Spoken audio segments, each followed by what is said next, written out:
ಮಾತಾಡಿ ಹೊರಟಂತಹ ಶ್ರೀ ಸೋಮಣ್ಣ ಅವರಿಗೆ, ನಾಡೋಜ ಗೋರುಚ ಅವರಿಗೆ, ಹಳಗಟ್ಟಿ ಸಂಶೋಧನಾ ಕೇಂದ್ರದವರಿಗೆ, ನಾಗರಾಜಮೂರ್ತಿಗಳು, ಶಿರಕ್ಷೇರಿ ಸರ್, ಮತ್ತು ಈ ಕಾರ್ಯಕ್ರಮದ ಮುಖ್ಯ ಸಾರಥಿಗಳಾದ ಡಾಕ್ಟರ್ ಸೋಮಶೇಖರ್ ಅವರಿಗೆ,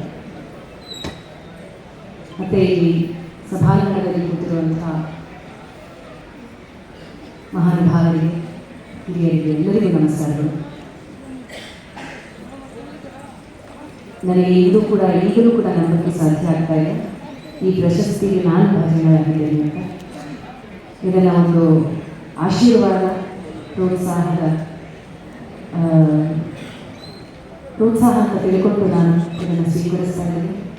ಗುರುಚ ಅವರಿಗೆ ಯಾವಾಗಲೇ ಹೇಳಿದೆ ನಾನು, ಸರ್ ಹೂವಿನ ಜೊತೆ ನಾನು ಕೂಡ ಸ್ವರ್ಗಕ್ಕೆ ಹೋಗ್ಬರ್ತೇನೆ ಅಂತ. ಆ ರೀತಿ ಅವರ ಉಪಸ್ಥಿತಿಯಲ್ಲಿ ನನಗೆ ಈ ಒಂದು ಅವರ ಜೊತೆ ಈ ಒಂದು ವಚನ ಸಾಹಿತ್ಯ ಪ್ರಶಸ್ತಿ ಸಿಗ್ತಾ ಇರೋದು ನಾನು ಭಕ್ಷ್ಯ ಮಾಡಿರುವಂಥ ಒಂದು ಪುಣ್ಯ ಅಂತ ನಾನು ನಂಬ್ತೀನಿ.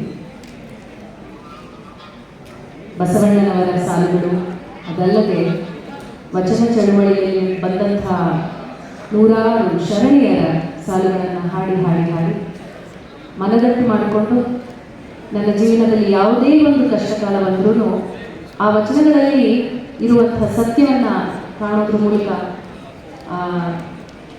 ಅದಕ್ಕೆ ಉಪಾಯಗಳನ್ನು ಕಂಡುಕೊಂಡು ಬಂದಿದ್ದೇನೆ. ನನಗೆ ಮಾತಿಗಿಂತ ಹೆಚ್ಚು ಹಾಡು ಪ್ರಿಯ. ಒಂದೇ ಒಂದು ವಚನವನ್ನು ಹಾಡಿ ನನ್ನ ನುಡಿಗಳನ್ನು ನಾನು ಮುಗಿಸ್ತೀನಿ.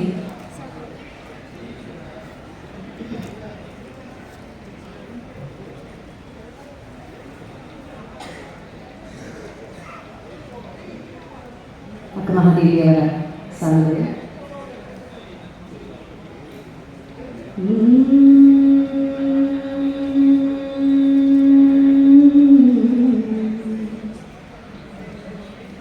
ಸಾವಿಲ್ಲದ ಕೇಳಿಲ್ಲದ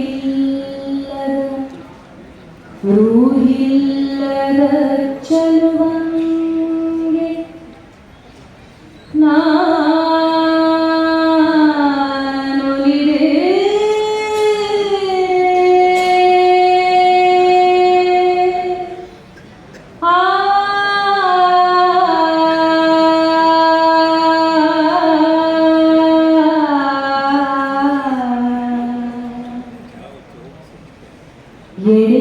ಎಡೆಯಿಲ್ಲದ ಕಡೆಯಿಲ್ಲದ ತೆರವಿಲ್ಲದ ಕುರುಹಿಲ್ಲದ ಚಲುವಂಗೆ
ಧನ್ಯವಾದ.